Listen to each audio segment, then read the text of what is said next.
আপনারা দীর্ঘ সময় আমাদের দাবি আদায় ঐক্য পরিষদের সম্মানিত নেতৃবৃন্দ, সমন্বয়কবৃন্দ, সহযোদ্ধাবৃন্দদের বক্তব্য শুনেছেন। আমি তাদের বক্তব্যের সঙ্গে সহমত পোষণ করে মুখ্য সমন্বয়ক হিসেবে কিছু বক্তব্য উপস্থাপন করছি। সম্মানিত আইন প্রয়োগকারী সংস্থা, গোয়েন্দা সংস্থা ও প্রিন্ট মিডিয়া, ইলেকট্রনিক মিডিয়ার কর্মকর্তাবৃন্দ, আপনাদের সবাই অবগতির জন্য জানাচ্ছি যে আমরা প্রজাতন্ত্রের কর্মচারী। আমরা নিয়মতান্ত্রিকভাবে কিন্তু বিধিবিধানের মধ্যে আবদ্ধ থেকে প্রজাতন্ত্রের কর্মচারী হিসেবে দায়িত্ব পালন করি। আমরা 2015 সালে সর্বশেষ নবম পে স্কেল পেয়েছি। আমাদের 2020 সালে দশম পে স্কেল পাবার কথা, 2025 সালে 11তম পে স্কেল পাবার কথা। আমরা তা না পেয়ে, আমাদের ন্যায্য অধিকার 11তম পে স্কেল না পেয়ে আমরা 2026 সালে নবম পে স্কেলের জন্য দীর্ঘ 8 বছর যাবৎ বিভিন্ন কর্মসূচি পালন করে যাচ্ছি।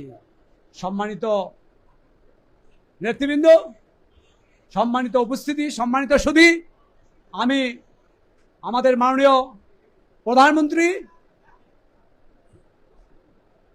তথা জনপ্রশাসন মন্ত্রণালয়ের দায়িত্বপ্রাপ্ত মন্ত্রী, আমাদের প্রজাতন্ত্রের সকল কর্মচারীর সম্মানিত অভিভাবক হিসেবে সবিনয়ে বলতে চাই, মাননীয় প্রধানমন্ত্রী, আমার হান্নান ভাই বক্তব্য রেখেছেন, সমন্বয় পরিষদের সম্মানিত সভাপতি বক্তব্য রেখেছেন, আমাদের প্রয়াত 3 বারের সাবেক প্রধানমন্ত্রী বেগম খালেদা জিয়া আমাদের কর্মচারী নেতৃবৃন্দকে সম্মান দেখিয়ে কর্মচারীদের দুঃখ দুর্দশার কথা বলার জন্য আমাদের সমন্বয় পরিষদের সম্মানিত সভাপতি প্রয়াত মান্নান ভাই ও প্রয়াত সালাউদ্দিন সেলিম ভাইকে রেড পাস দিয়েছিলেন, যাতে কর্মচারীর প্রতিনিধি হিসেবে কর্মচারীদের দুঃখ দুর্দশার কথা তৎকালীন প্রয়াত প্রধানমন্ত্রী বেগম খালেদা জিয়ার কাছে বলতে পারেন।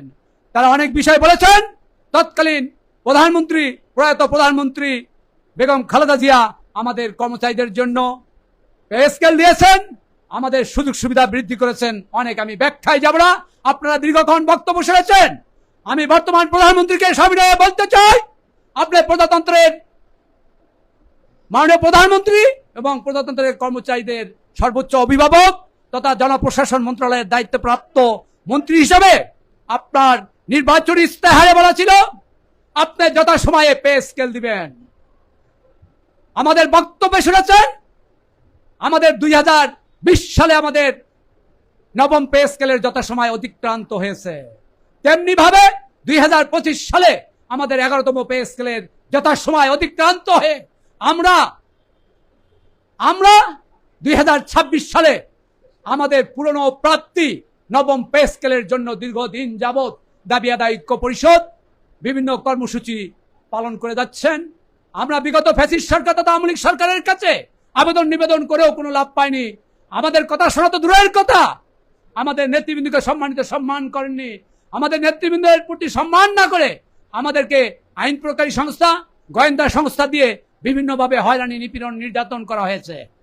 সম্মানিত প্রধানমন্ত্রী, আমরা বিগত ডক্টর ইউনূস সরকারের সময় প্রত্যাশা ছিল উনি আমাদের আবেদন নিবেদনের বিষয় বিবেচনা করে পে কমিশন গঠন করে দিয়েছিলেন। পে কমিশনের রিপোর্ট দেওয়ার পরও উনি আমাদের নবম পে স্কেল বাস্তবায়ন করে যাননি। ওনার অর্থ উপদেষ্টা ডক্টর সালেহ সাহেব উনি বলে গিয়েছিলেন যে 40,000 কোটি টাকা পে স্কেলের জন্য রেখে গেলাম, নির্বাচিত সরকার এসে পে স্কেল দেবেন। আমরা কি দেখলাম? আমরা 6 ফেব্রুয়ারি কর্মচারী অঙ্গনের সর্ববৃহৎ কর্মসূচি, বাংলাদেশের ইতিহাসের স্বাধীনতা তথা বিভিন্ন সময় বাংলাদেশের ইতিহাস, পূর্ব পাকিস্তানের ইতিহাসে এমন কোন কর্মসূচি কর্মচারীদের অধিকার রক্ষার জন্য, কর্মচারীদের দাবি আদায়ের জন্য এত বড় কর্মসূচি হয়নি। আমরা কেন্দ্রীয় শহীদ মিনারে লক্ষ লক্ষ কর্মচারী সমবেত হয়ে তাদের দুঃখ দুর্দশা, তাদের ন্যায্য প্রাপ্তি, নবম পে স্কেলের জন্য আমরা যমুনা অভিমুখে ভুকা মিছিল করেছিলাম। আমরা শান্তিপ্রিয় কর্মচারী ডক্টর ইউনূস সরকারের পুলিশ বাহিনী, গোয়েন্দা বাহিনী সহ সকল প্রশাসন আমাদের উপরে নির্বিচারে আমাদের উপর নিপীড়ন, নির্যাতন, রাবার বুলেট, জল কামান সহ নানান নির্যাতন চালানো হয়েছিল। আমাদের 200 সহকর্মী সহযোদ্ধা আহত হয়ে বিভিন্ন হাসপাতালে চিকিৎসাধীন ছিলেন। আমার আজকের যিনি প্রধানমন্ত্রী, তৎসময়ের বিএনপির চেয়ারপারসন, উনি আমাদের এই বিষয়টি হয়তোবা অনুধাবন করেই তার নির্বাচনী ইস্তেহারে রেখেছিলেন নবম পে স্কেল যথাসময়ে বাস্তবায়ন করতে হবে। মাননীয় প্রধানমন্ত্রী, আমি আবারও বলছি, আপনার দেড় সময় আমাদের প্রজাতন্ত্রের কর্মচারীদের নবম পে স্কেলের সময় 20 সালে শেষ হয়ে গেছে। 25 সালে আমরা আরেকটি পে স্কেল পাবার কথা, তা না করে আমরা পূর্বের নবম পে স্কেল নিয়ে আন্দোলন কর্মসূচি করছি। আমরা চেয়েছিলাম আমরা প্রজাতন্ত্রের কর্মচারী হিসেবে আপনার রাষ্ট্রের উন্নয়নের কর্মী বাহিনী হিসেবে প্রতিটা দপ্তরে দপ্তরে উন্নয়ন কাজ পরিচালনা করছি, রাষ্ট্রের উন্নয়ন কাজ পরিচালনা করছি, তথা আপনার সরকারের উন্নয়নের কাজ পরিচালনা করছি, যার সুনাম আপনার সরকারের তথা আপনার বিএনপি দলের। সম্মানিত প্রধানমন্ত্রী, আমরা প্রজাতন্ত্রের কর্মচারী, আমরা আর যেন কোনো আন্দোলন কর্মসূচিতে গিয়ে আমাদেরকে আহত না হতে হয়, আমাদেরকে নিহত না হতে হয়, আর কোনো ভাই যেন পরিবারের ভরণ পোষণের খরচ বহন করতে না পারায় আত্মহুতি দিতে না হয়। ইতিপূর্বে বিডিআর জওয়ান ভাই, পুলিশ জওয়ান ভাই এবং আমাদের প্রাথমিক শিক্ষক সহকারী শিক্ষক এক বোন আত্মহুতি দিয়েছেন। আমি সবিনয়ে বলতে চাই, আমরা প্রজাতন্ত্রের কর্মচারী, আমরা আমাদের ন্যায্য অধিকার, দ্রব্যমূল্যের লাগামহীন ঊর্ধ্বগতি কারণে আমাদের পরিবার পরিজন নিয়ে আমরা কোনোভাবে আমাদের সংসার চালাতে পারছি না। আমরা বিক্ষুব্ধভাবে শুনছি আপনার শিক্ষামন্ত্রী বলে শিক্ষকদের জন্য আলাদা বেতন কমিশন করা দরকার, আপনার স্বাস্থ্যমন্ত্রী বলে স্বাস্থ্যকর্মীদের জন্য আলাদা বেতন কমিশন করা দরকার, আপনার অন্যান্য মন্ত্রীরা বলেন তাদের মন্ত্রণালয়ের কর্মচারীদের জন্য আলাদা বেতন কমিশন করা দরকার। মাননীয় প্রধানমন্ত্রী, আপনি সর্বশেষ সশস্ত্র বাহিনীর কর্মসূচিতে উপস্থিত হয়ে আপনিও ঘোষণা দিয়েছেন, আপনার সরকারের গণপ্রজাতন্ত্রী বাংলাদেশ সরকারের প্রধান মাননীয় প্রধানমন্ত্রী, আপনি শুধুমাত্র সশস্ত্র বাহিনীর দিবসে উপস্থিত হয়ে সেখানে বক্তব্যে বলেছেন সশস্ত্র বাহিনীদের বেতন কমিশনের যাচাই বাছাইয়ের কাজ চলছে, আমরা কষ্ট পেয়েছি। মাননীয় প্রধানমন্ত্রী, আপনি প্রজাতন্ত্রের সামরিক, আধা সামরিক, সরকারি, বেসরকারি, স্বায়ত্তশাসিত প্রতিষ্ঠান সকল কর্মচারীর আপনি জনপ্রশাসন মন্ত্রীর দায়িত্বপ্রাপ্ত হিসেবে আমাদের প্রজাতন্ত্রের কর্মচারীদের অভিভাবক। আপনার সুস্পষ্ট বক্তব্য থাকা দরকার, আপনি নির্দেশনা দিবেন আপনি নবম পে স্কেল বাস্তবায়নের জন্য। আমরা কি দেখছি, মাননীয় অর্থমন্ত্রী বলেন যে আমি নির্দেশনা পেলেই নবম পে স্কেল বাস্তবায়নের কাজ করব। মাননীয় প্রধানমন্ত্রী, আপনার অর্থমন্ত্রী বলছেন প্রজাতন্ত্রের কর্মচারীদের নবম পে স্কেল দেওয়ার জন্য আপনার নির্দেশনার অপেক্ষায়। আপনাকে আজকে দাবি আদায় ঐক্য পরিষদের 1 মে আমাদের শ্রমিক দিবসের প্রস্তুতি সভার মাধ্যমে আপনাকে জানাতে চাই, আপনি প্রজাতন্ত্রের অভিভাবক হিসেবে, প্রজাতন্ত্রের সকল কর্মচারীর অভিভাবক হিসেবে, বাংলাদেশ সরকারের মাননীয় প্রধানমন্ত্রী হিসেবে দ্রুততার সঙ্গে অর্থমন্ত্রীকে নির্দেশনা দিন, যাতে করে আর কোনো ভাইয়ের রক্ত ঝরাতে না হয়, আর কোনো বোনের আত্মহুতি দিতে না হয়, আর কোনো কর্মচারীদেরকে কোনো কর্মসূচি দিয়ে নবম পে স্কেল বাস্তবায়ন করতে না হয়। আপনার আজকে প্রিন্ট মিডিয়া, ইলেকট্রনিক মিডিয়া, গোয়েন্দা সংস্থার মাধ্যমে আপনাকে অবহিত করছি, আপনি অনতিবিলম্বে আপনার অর্থ মন্ত্রণালয়ের মাননীয় অর্থমন্ত্রীকে নবম পে স্কেল বাস্তবায়নের জন্য নির্দেশনা দিন, উনি নির্দেশনার অপেক্ষায় আছে। সম্মানিত সহকর্মীবৃন্দ, আপনারা এই নবম পে স্কেল আপনাদের ন্যায্য অধিকার প্রাপ্তির জন্য দীর্ঘ বছর যাবৎ সহযোদ্ধা হিসেবে আপনারা বিভিন্ন কর্মসূচি পালন করে চলছেন। আপনাদেরকে সবিনয়ে বলতে চাই, আজকের সভা থেকে আমরা মাননীয় প্রধানমন্ত্রীকে সবিনয়ে আমাদের সর্বশেষ অনুরোধ জানিয়েছি।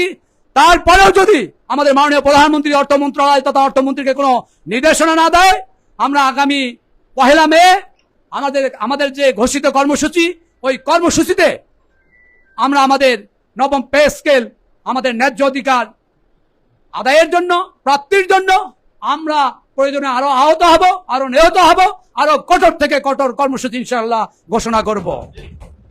সম্মানিত সহযোদ্ধা, আপনারা আগামী 1 মে যে ঘোষিত কর্মসূচি, এই কর্মসূচি জেলা পর্যায়ে আপনারা সংগঠিত হয়ে দাবি আদায় ঐক্য পরিষদের ব্যানারে পালন করবেন। আজকে যারা আমাদের নবম পে স্কেলের জন্য দাবি আদায় ঐক্য পরিষদের সম্মানিত নেতৃবৃন্দ, আপনাদেরকে সবিনয় অনুরোধ করতে চাই, আজকে কর্মসূচি ঘোষিত হয়েছে। ঘোষিত কর্মসূচি পালনের জন্য যার যার অবস্থান থেকে, প্রত্যেকের অবস্থান থেকেই আপনারা প্রত্যেকেই দাবি আদায় ঐক্য পরিষদের সম্মানিত মুখ্য সমন্বয়ক, সম্মানিত নেতা হিসেবে আপনারা ইতিপূর্বে আমাদের 6 ফেব্রুয়ারি মহাসমাবেশ কর্মসূচি পালনের জন্য যে সচেষ্ট ছিলেন, যে দায়িত্ব পালন করেছেন, আপনারা নবম পে স্কেল না পাওয়া পর্যন্ত, নবম পে স্কেলের গেজেট না পাওয়া পর্যন্ত আপনারা আপনাদের ঘোষিত কর্মসূচি যথাযথ প্রচার করবেন। কর্মসূচি পালনে গোটা প্রজাতন্ত্রের কর্মচারীকে অবহিত করবেন, সচেতন করবেন। আমি আপনাদের সদয় অবগতির জন্য আরো বলছি, আমাদের নবম পে স্কেল বাস্তবায়নের জন্য ঘোষিত কর্মসূচির অংশবিশেষ হিসেবে আমাদের সিলেটে প্রথম বিভাগীয় প্রতিনিধি সমাবেশ হয়েছে। আমরা দ্বিতীয়ত বরিশাল বিভাগীয় প্রতিনিধি সমাবেশ করেছি। আমাদের অন্যান্য বিভাগগুলিতেও আপনারা বিভাগীয় প্রতিনিধি সমাবেশ আমাদের মে মাস পর্যন্ত চালু থাকবে। আমরা 1 মের কর্মসূচি পালন করব। সেদিন আমাদের পুনরায় নবম পে স্কেল বাস্তবায়নের জন্য 11 তারিখে বাজেট প্রস্তাবনা হবে। বাংলাদেশ জাতীয় সংসদে বাজেট অধিবেশন বসবে। আমরা প্রত্যয় ব্যক্ত করছি, আমাদের আর কোনো যেন কর্মসূচি দিতে না হয়। মাননীয় প্রধানমন্ত্রী, আপনি সবিনয়ে আপনাকে দাবি আদায় ঐক্য পরিষদের পক্ষ থেকে সবিনয় অনুরোধ জানাচ্ছি, আপনি প্রজাতন্ত্রের অভিভাবক হিসেবে মাননীয় অর্থমন্ত্রীকে আমাদের নবম পে স্কেল বাস্তবায়নের জন্য নির্দেশনা প্রদান করুন। সকলকে ধন্যবাদ জানিয়ে দাবি আদায় ঐক্য পরিষদের আগামী দিনের সকল কর্মসূচিতে একসাথে থেকে কর্মসূচি সফল বাস্তবায়নের জন্য সবিনয় অনুরোধ জানাচ্ছি। এখনো যারা যে সকল সংগঠনের নেতৃবৃন্দ, যে সকল সম্মানিত নেতৃবৃন্দ দাবি আদায় ঐক্য পরিষদের সাথে সমবেত হননি, একত্রতা ঘোষণা করেননি, আপনাদেরকে সবিনয় অনুরোধ জানাচ্ছি।